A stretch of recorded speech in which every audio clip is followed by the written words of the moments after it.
One day match जो होता है जिसमें 50 ओवर्स खेले जाते हैं, तो ये भी कुछ ऐसा ही वनडे मैच है और 45 ओवर्स हो गए और 5 ओवर्स बचे हैं, मुझे खेलना है। अब देखें कितने रन्स बनते हैं। वो डिपेंड करता है कि आप लोग कितने दिलचस्पी से सुनते हैं।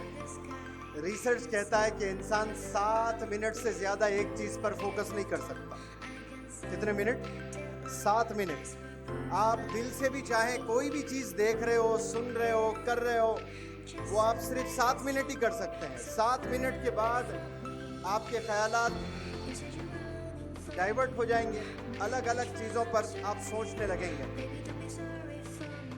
और इतनी देर से बैठना, सुबह 10 बजे से, गालिबन क्या वक्त हो रहा भी नहीं पता मुझे, 3 बज रहे हैं, 10 से 3 बजे तक आप लोग बैठे रहना, ये इस प्रोग्राम की कामयाबी की एक निशानी है। माशाअल्लाह, आप लोग के सब्र को मुनव्वर जमा सलाम करता है। इंसानों में सब्र उड़ गया है, इस रूए ज़मीं से इंसानों में सब्र नहीं रहा। आप सल्लल्लाहु अलैहि वसल्लम की सबसे बेहतरीन क्वालिटी थी पेशेंस, सब्र। आज हम लोगों में सब्र नहीं है। हम इतनी बड़ी दाढ़ी रखते हैं, सर पर टोपी रखते हैं, 5 वक्त की नमाज भी पढ़ते हैं, चैरिटी भी करते हैं, लेकिन हमारे में सब्र नहीं है। हम जो चीज़ चाहते हैं बस वो हो जाना चाहिए। मार्केट जाकर कोई चीज़ खरीदना चाहते हैं, जेब में पैसे, 2 मिनट खड़े होकर के नहीं खरीद सकते।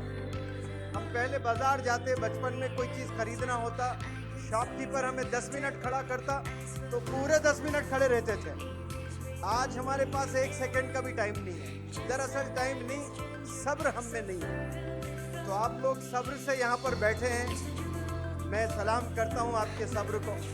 और मुझे पता भी चला है कि आप लोग लंच भी कर चुके हैं, तो मैं कुछ बातें रखूँगा, बहुत देर बात नहीं करूँगा, क्योंकि मैं टीचर हूँ, जानता हूँ सुबह से दोपहर तक बच्चे बैठकर बोर हो जाते हैं। लेकिन एक ऐसा भी दौर था, 2019 में आगरा में पढ़ा रहा था मैं,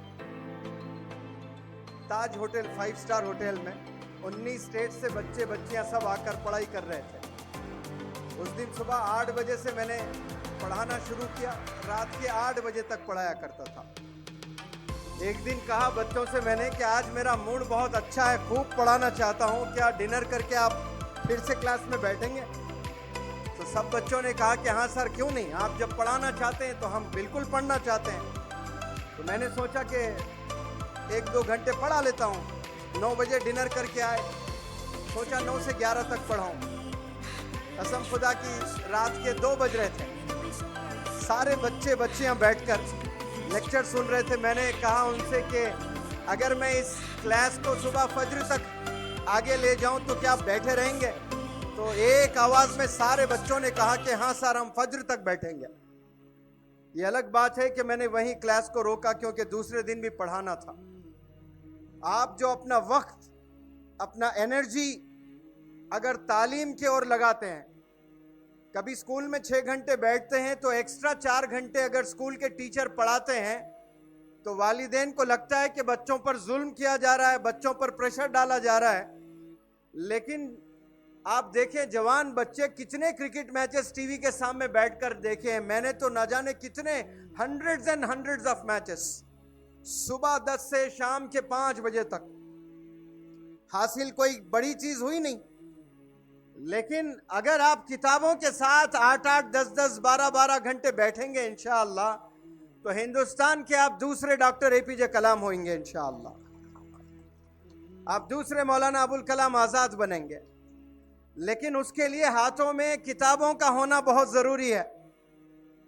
हाथों में अगर किताबें नहीं थामते हो तो फिर कल आपके हाथों में बेगिंग बॉल आ जाएगा, भीख मांगना पड़ेगा। फिर आपको भीख मांगने के लिए सिर्फ बेगिंग बॉल नहीं, आज डिजिटल वर्ल्ड है, फोन से रिक्वेस्ट करते हैं, परेशान हूं भाई 100 रुपए दीजिए, 1000 रुपए दीजिए।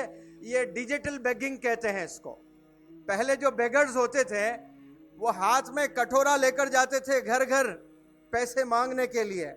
आज आप किसी से मैसेज भी कर रहे हो 40 साल में, 35 साल में कि भाई मुझे 2000 चाहिए, मैं 1 महीने के बाद दूंगा, वो डिजिटल बेगिंग है। क्यों? जवानी आपने सही नहीं गुजारी है।